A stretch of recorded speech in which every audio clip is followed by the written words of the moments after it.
Matukio ya Oktoba 29 yalishatokea kama ambavyo nilieleza awali. Rais wetu aliunda tume na hiyo tume tunasubiria majawabu na matokeo ya kazi ambayo imefanyika, lakini kinachotokea ni kwamba ni wanasiasa sasa kutumia matukio ya Oktoba 29 kama sehemu ya kujijenga.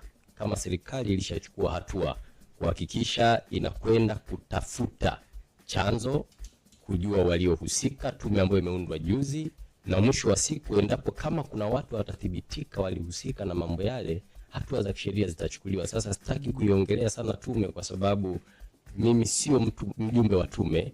Tunaheshimu kile ambacho kiongozi mkuu wetu wa nchi amekiunda.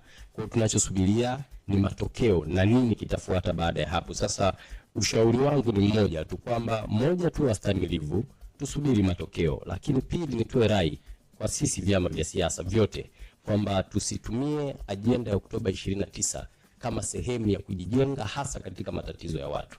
Unajua Oktoba 29 watu wamepoteza ndugu zao. Sasa huwezi kila siku kwenda jukwani unahubiri kuna hili.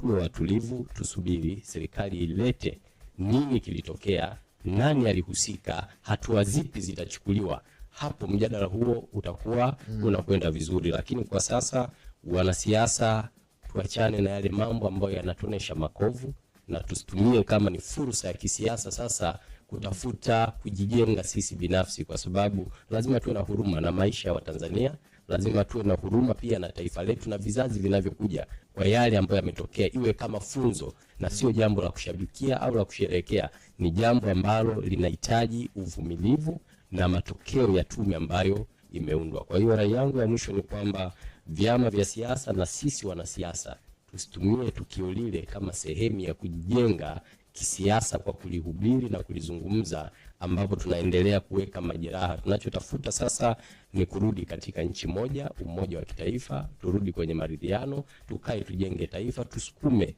maendeleo ya wananchi wetu wakati taifa likiwa na amani, umoja, upendo na mshikamano. Sawa. Kwenye wimbo wa katiba mpya umekuwa ni wa muda mrefu sana.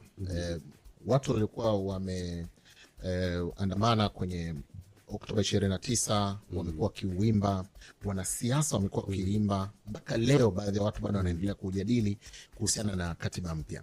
Maswali yangu ni haya. Kwanza, Chama cha Mapinduzi, ni kweli mna dhamira ya dhati ya kuleta katiba mpya? Ndio. Kwa sababu mlisema ndani ya siku 100 kwenye kampeni, mliahidi kwamba ndani ya siku 100 mchakato utaanza.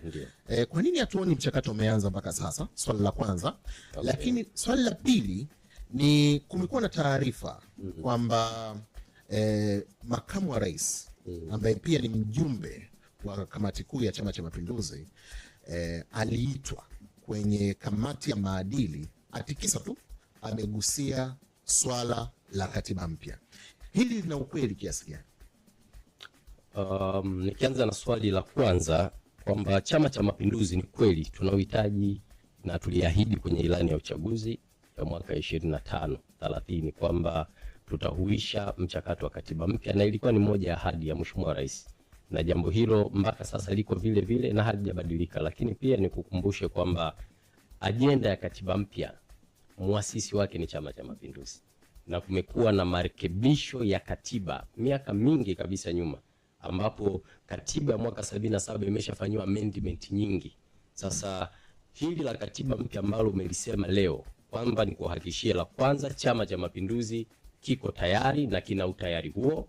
Lakini mwaka 2014 kulikuwa na bunge la katiba kama unakumbuka, ambapo Dr. Samia ambaye Mheshimiwa Rais wetu huyu alikuwa ni mwenyekiti wa bunge lile, na mchakato ulienda vizuri. Ilichokuwa kimebakia ni kwamba bunge liende kupiga kura, na wakati ule kulikuwa na muunganiko wa vyama vya upinzani viliungana vikaform kitu kinaitwa Ukawa. Waliamua kususia mchakato wa kupiga kura, ndo pale mchakato ulipokwama. Lakini serikali ya Chama cha Mapinduzi chini ya Rais awamu ya 4 Mheshimiwa Dr. Jakaya Mrisho Kikwete walishapeleka, na ni serikali hii ya CCM, na kwa dhamira njema Dr. Samia ameendelea na ameahidi kwamba katika ilani yetu hii tutahuisha na ndani ya siku 100 mchakato utaanza. Lakini hapo katikati ndani ya siku 100 kuna changamoto zilitokea kadha wa kadha, lakini dhamira ipo. Lakini ninaloweza kukuthibitishia ni kwamba juzi Mheshimiwa Rais amesema kwamba katiba mpya ni kipaumbele na watakaa na wadau kuhakikisha kwamba katiba mpya inapatikana, na mimi nakuthibitishia kwamba katiba mpya itapatikana. Kwa Chama cha Mapinduzi ni waasisi wa jambo hili na tunalitaka, sio kwamba hatulitaki na wala hatuliogopi, kwa sababu ni jambo jema, lakini shida kubwa ni kwamba kwa kipindi cha mwaka 14 wenzetu waligoma, lakini katiba mpya itapatikana. Sawa. Makamu wa rais na hili la Mheshimiwa Makamu wa Rais ambalo umelisema la kuitwa maadili. Sasa kwanza, ndani ya Chama cha Mapinduzi sisi CCM hatutambuani kwa vyeo, tunatambuana kwa wanachama. Yani ili uweze kuwa kada wa chama lazima uwe na kadi ya Chama cha Mapinduzi. Kwa hiyo moja, tunatambuana kwa wanachama wetu.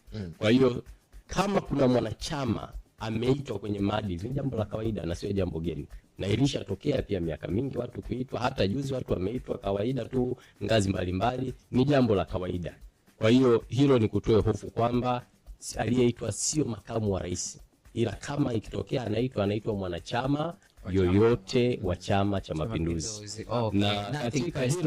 Na katika hilo unapoitwa kwenye kamati ya maadili unakuwa una huru, utaitwa, utahojiwa, ukihojiwa na unapewa na wewe room ya kujieleza kwamba katika hiki labda nimetuhumiwa, na wewe utapewa room ya kusikilizwa. Ndio uzuri wa Chama cha Mapinduzi.